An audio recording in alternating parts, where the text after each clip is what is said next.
میں اکثر سوچتا ہوں کہ کوئی پولیس افیسر یا کوئی بیوروکریٹ آپ جیسا یا کوئی اور جب وہ میرے گورکھ دھندا میں حصہ بنتا ہے تو یہ بھی ایک جرت والا کام ہے کہ جو آپ دے ہونا. جی ڈیفینیٹلی ہماری ویسے بھی پبلک لائف ہے, سرکار کے ٹیکسوں پہ ملازمت کی ہے تو we are answerable to everybody. آپ اور آپ جیسے اور ان عہدوں پہ فائز رہنے والے اور جو اب فائز ہیں ان کی تنخواہ 2 سے 2.5 لاکھ روپے ہوتی ہے, لیکن ان کا مکان, محل, کوٹھی بیریا ٹاؤن میں 5 کروڑ کی کیسے ہو جاتی ہے؟ سب کی نہیں ہے, کچھ لوگ ہیں جن کے ایسٹس ہوں گے بیریا ٹاؤن میں یا باقی جگہوں پہ بنائے ہیں, تو یہ ضروری نہیں کہ سب کے پاس ہوں, لیکن جن کے ہیں یہ کیسا معجزہ ہے. بس دیکھیں سسٹم کے اندر جو خرابیاں ہیں اس کا استفادہ لوگ اٹھاتے ہیں. اگر ایک بیوروکریٹ 35 کروڑ روپے جمع کر کے کینیڈا کی جا کے ود فیملی نیشنلٹی لے تو اس کو کوئی پوچھے گا؟ اب قانونی طور پر تو ان کو الاؤ ہے. آپ کے ایسے پولیس افیسر ہیں جو برٹش نیشنل ہیں اور ایسے سیکٹریز ہیں, ایسے بیوروکریٹ ہیں جو کینیڈین نیشنل ہیں اور وہاں پہ سروس کر رہے ہیں. جی ہیں, میں تو ظاہر وہاں بھی سروس کر رہے ہیں, یہاں بھی واپس آ کے چھٹی لے کے جاتے ہیں اور سروس کرتے ہیں. تو اگر آپ کو یہ پتا چلے میر صاحب کے ایک ایسا بیوروکریٹ جس کے برطانیہ میں صرف 5 مکان ہیں جبکہ میں نہیں لے سکا 15 سالوں میں, تو آپ کے ذہن میں کیا نقطہ آئے گا؟ 5 میں بھی کہ کئی لوگ ایسے ہوں جو اس سے بھی زیادہ ہوں. ان کو سوائے اللہ کے کون پوچھے گا؟ اگر تو گورنمنٹ دیکھیں نا, گورنمنٹ کی ول ہے, امپلیمنٹیشن قانون کی ایکسیکیوشن اس طرح نہیں ہوتی تو نہیں پوچھا جاتا. ان کے ایسا کوئی آڈٹ کا نظام نہیں؟ میں کہتا ہوں قانون موجود ہے. یہ رشوت کی تعریف کیا آزاد کشمیر میں؟ اصل میں رشوت کی تعریف تو وہی ہے جو عام طور پہ کہ آپ نے ایک سرکاری حیثیت میں جو بھی کام کریں گے اس کے اگر کسی سے آپ اس کے لیے کوئی منفعت لیتے ہیں تو وہ رشوت ہے. اسلام کہتا ہے نا دینے اور لینے والے دونوں جہنمی ہیں. جی شور. تو باقی کتنے فیصد جنت میں جائیں گے؟ یہ تو اللہ کو پتہ ہے کہ کون کیا ہے. خوف خدا پیدا کرنے کے لیے کیوں نہ علامہ اقبال, قائد اعظم اور چودھری غلام عباس کی تصویر اپنے بیٹھے ہوئے پیچھے لگانے کے بجائے سامنے لگا کے بیچ میں ایک مردے کی فوٹو لگا دیں ہم؟ دیکھیں آپ کی گڈ سجیشن, اچھی سجیشن ہے آپ کی. احتساب بیورو ایک ادارہ ہے. جی جی. یہ واقعی ایک ادارہ ہے جو با اختیار ہے یا بے اختیار ہے؟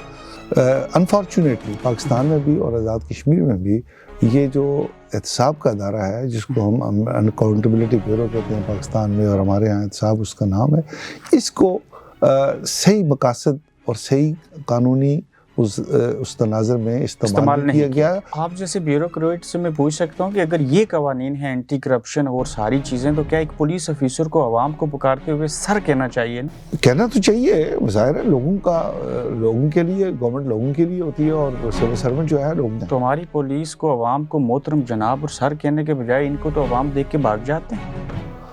بس پھر ایٹیچیوڈ کی ایشو ہے, ایٹیچیوڈ کا ایشو ہے. تو اداروں کے اندر تربیت نہیں کرتے؟ تربیت تو ظاہر ہے پاکستان میں تربیتی ادارے جو ہیں موجود ہیں جن کی آخر ٹریننگ لے کے آتے ہیں. ایک سیکٹری حکومت جو ہے وہ کتنا بااثر ہوتا ہے اور بااختیار ہوتا ہے؟ سیکٹری حکومت جو ہے وہ اپنے محکمے کا کنٹرولنگ افیسر ہے. نوکر چاکر ملازم کس نوعیت کی مراد لیتا ہے ایک 22ویں گریڈ کا یا 18ویں گریڈ کا سیکٹری؟ اس میں کوئی شک نہیں ہے کہ اس میں مس یوز آف اتھارٹی بھی ہے کہ آپ اگر ایک گاڑی ہے تو آپ 4 گاڑیاں رکھتے ہیں یا 2 گاڑیاں رکھتے ہیں, 2 غلط ہے. ہم ہمیشہ سنتے ہیں گڈ گورننس ہوگی, کسی دور میں نہیں دیکھی. گڈ گورننس پہلے تو سمجھنے کی ہے کہ اس کی تعریف کیا ہے؟ گڈ گورننس تو یہ ہے نا جی کہ آپ کا جو لیگل فریم ورک ہے اس کو بغیر کسی انفلوئنس کے وہ ایکسیکیوٹ ہو اور لوگوں کو ریلیف ملے. لیکن گڈ گورننس کی تعریف میں صرف 2 چیزیں شامل کر دی جائیں اور ہیں, پٹواری کے پاس جائیں تو 22 روپے کا فرد نمبر دے بجائے لاکھوں کے, تھانے میں جاؤں تو بغیر رشوت کے FIR ہو, اس کو گڈ گورننس کہتے ہیں. ایگزیکٹلی. بطور بیوروکریٹ آپ نے دیکھا اور آپ نے سنا, اور کیا آپ نے بھی ایسے کیا کہ زکوٰۃ کے پیسوں سے بیماری کا علاج کروایا, زکوٰۃ کے پیسوں سے حج اور عمرے کیے؟ اچھا یہ پرسنل بات ہے, میں نے اسٹنٹنگ میری ہوئی ہے نا نیو یارک میں. کیا ہمارے سیاستدان زکوٰۃ کے پیسے سے علاج کرواتے رہے؟ یہ آپ کو طارق سعید صاحب نے پچھلی دفعہ چیئرمین زکوٰۃ کونسل رہ چکے, انہوں نے بتا بھی دیا ہے. ایک ریاست کا وزیر اعظم کہہ رہے ہیں کہ یہ نظام ہائی جیک ہو گیا. میرا تجربہ یہ کہتا ہے کہ پرائم منسٹر صاحب تنویر الیاس صاحب نے یہ بات ایسے ان کو نہیں کرنی چاہیے. کانسٹیٹیوشنلی اور لیگلی ہی is competent to make any change, any decision. کوئی کسی کے اوپر full authority. He has full authority. He can do anything within the 4 corners of the law.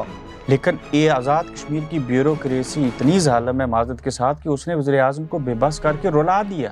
میرا خیال ہے کہ یہ ایسی بات نہیں ہے. بیوروکریسی ٹھیک ہو گیا. بڑی اچھی مثال دی آپ نے. ایک بیوروکریٹ 35 سے 40 کروڑ روپے دے کے ان لینڈ ڈپارٹمنٹ میں ٹرانسفر کروائے, کمشنر بنے تو میں کیا اس پہ دیکھیں, میں گزارش کرتا ہوں کہ میں اس کا فاؤنڈر چیئرمین ہوں. اس سے پہلے کونسل کے پاس یہ محکمہ تھا کہ یہ بات کرنے کہ جی 50-60 کروڑ روپے جو ہے نا وہ لے کے کوئی کمشنر لگتا ہے. وائی یہ کون ٹھیک کرے گا؟ اس میں ایک مسئلہ ہے.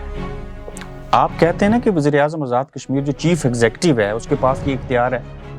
جی بالکل اختیار. اگر یہ اختیار ان کے پاس ہے تو حکومتی امور چلانے کے لیے یہ جو ہائی کورٹ کے چیف جسٹس ہیں وہ زیادہ طاقتور ہیں یا پھر چیف ایگزیکٹو؟ نہیں, ایسی بات نہیں ہے. ان کا اپنا ڈومین ہے. وہ تو آپ ایگزیکٹو کے ہیڈ تو یہ ہیں. لیکن یہ چیف ایگزیکٹو کتنا اور کیسا با اختیار ہے کہ ایک بیوروکریٹ کا سیکرٹری کا تبادلہ کریں اور وہ عدالت چیف جسٹس ہائی کورٹ کے پاس جا کے اسٹے آرڈر لے لیتا ہے؟ دیکھیں, گورنمنٹ کے اندر آپ کو ایک ٹینور سیکورٹی بھی ہونی چاہیے سول سرونٹ کو.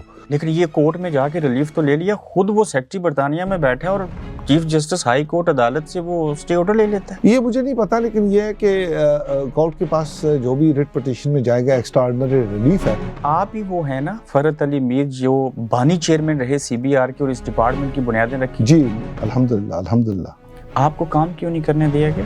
میں نے جب تک میں رہا تب تک میں نے کام کیا ہے چیئرمین CBR کے طور پہ. ان لینڈ ریونیو کے اندر جو کمشنر ہیں جنہوں نے 40 کروڑ روپے رشوت دے کر ٹرانسفر کروائی, یہ ایسی انویسٹمنٹ ہے کہ جس سے وہ اربوں روپے ایک مہینے میں کما سکتے ہیں. دیکھیں سر, یہ تو پرائم منسٹر صاحب نے ابھی یہ بات کی ہے, اس میں حقیقت کیا ہے مجھے تو یہ ایک عجیب سی بات لگتی ہے اور یہ سرپرائزنگ ہے. یہ جو کون ہے اگر یہ 40 کروڑ انویسٹ کرے گا تو اربوں کمائے گا نا, اسے انویسٹمنٹ. میں یہ کہہ رہا ہوں کہ پہلی تو بات یہ ہے کہ یہ نظام اگر اس طرح کی شکایت ہے پرائم منسٹر کے پاس تو پرائم منسٹر اس کو ٹھیک کریں. بانی چیئرمین CBR کا فرحت علی میر یہ کہہ رہے ہیں کہ یہ وزیر اعظم کو ٹھیک کرنا چاہیے. بالکل وزیر اعظم صاحب ٹھیک کریں گے. جب آپ نے CBR کے ادارے کی ترجیحات سامنے رکھ کے اس کو بنایا تو اس کے تحت کچھ نہیں ہو سکتا. قانون موجود ہے. عمل کون کرے گا؟ عمل تو پرائم منسٹر نے کروانا ہے, ایگزیکیوٹ پرائم منسٹر نے کروانا ہے. اس انڈ لینڈ ریونیو بورڈ یہ جو محکمہ ہے اس کے انڈر سگریٹ کی 3 فیکٹریاں آتی ہیں. نہیں, اس میں سگریٹ کی باقی سگریٹ تو ایکسائز ڈیوٹی جو ہم لیتے ہیں وہ اسی محکمے کے اندر. جی بالکل اسی کے اندر ہے. آزاد کشمیر میں سگریٹ بنانے کی کتنی فیکٹری ہیں؟ میرے خیال ہے 8-10 فیکٹری ہیں. ان کو 20 روپے کے سگریٹ بنانے کی اجازت ہے, وہ مجاز ہیں, اس سے مہنگے سگریٹ کیوں بناتے ہیں؟ نہیں, مہنگے نہیں ہیں. دیکھنا یہ ہے کہ کیا وہ ایکسائز ڈیوٹی چوری کرتے ہیں, پروڈکشن ان کی زیادہ ہے. یعنی کہ اگر KPK میں یہ ایشو ہے تو آزاد کشمیر میں بھی ہے تو کوئی ایشو نہیں ہے. یہ نہیں ایشو ہے, کیوں نہیں ایشو ہے. دیکھیں, سگریٹ بنانے کی فیکٹری لگانا بالکل جائز, اس کو لگائیں آپ, لیکن آپ نے جو سگریٹ وہاں پہ پروڈکشن کر رہے ہیں اس کا جو گورنمنٹ کی ٹیکس ہے وہ ادا کر کے آپ. لیکن میں اس کے اوپر جو تحقیق کر رہا ہوں, ایک سال میں 7 سے 14 ارب کے بیٹوین آزاد کشمیر کے سینئر پولیس افیسران, یہ کمشنر اور باقی لوگ اس سے فیض یاب ہوتے ہیں بطور رشوت لے کر صرف سگریٹ کی فیکٹریوں سے. اچھی بات ہے آپ اس پہ ریسرچ کر رہے ہیں, لیکن میں یہ کہہ رہا ہوں کہ یہ شکایت رہی ہے. آپ اتنے باثر بیوروکریٹ ٹھہرے کہ ایک سابق چیف جسٹس سپریم کورٹ کو آپ کے ہاتھوں سے فارغ ہونا پڑا. نہیں, وہ انفارچونیٹ ہے. ایک اللہ تعالیٰ ان کو مغفرت کرے کہ ایک ایسی ایونچویلٹی ڈیولپ ہوگی تھی. 2010 میں فاروق حیدر صاحب نے راجہ عباس اور فرحت علی میر کے ذریعے جو ریفرنس دائر کیا ریاض اختر چودھری صاحب کے خلاف, وہ درست تھا؟ وہ درست الٹیمیٹلی, چونکہ سپریم جوڈیشل کونسل نے اس کو درست قرار دیا. جب فاروق حیدر صاحب اقتدار میں آئے, آپ ان کے دائیں بائیں نہیں تھے راجہ عباس اور آپ. وہ ہمیں کچھ ہمارے اپنے کلیگز بھی تھے, باقی لوگ بھی تھے جن کا یہ خیال تھا کہ یہ کچھ زیادہ قریبی ہیں اور پرنسپل سیکرٹری لگ سکتے ہیں یا کوئی اس طرح کا. جن فاروق حیدر صاحب کے لیے یا بطور ملازم ہوتے ہوئے اتنا کچھ کیا, جب آپ کو سپریم کورٹ نے بطور کمیشن الیکشن کمیشن کا ممبر ہوتے ہوئے فارغ ہوئے یا کوئی اور مشکل وقت آپ کے اوپر آیا علی مین گنڈا کی صورت میں, ایک بیان بھی انہوں نے نہیں دیا آپ کے حق میں. فاروق حیدر صاحب ہمارے بڑے بھائی ہیں, ہم ان کی بڑی رسپیکٹ کرتے ہیں اور انہوں نے کام بہت اچھے کام کیے ہیں. کبھی آپ یہ نہیں سوچتے کہ ہم جن کے لیے مرے وہ وضو کرتے رہے؟ ایسا بھی ہوا. لیکن آپ ایک بار پھر مہربان ہوئے ان کے اوپر.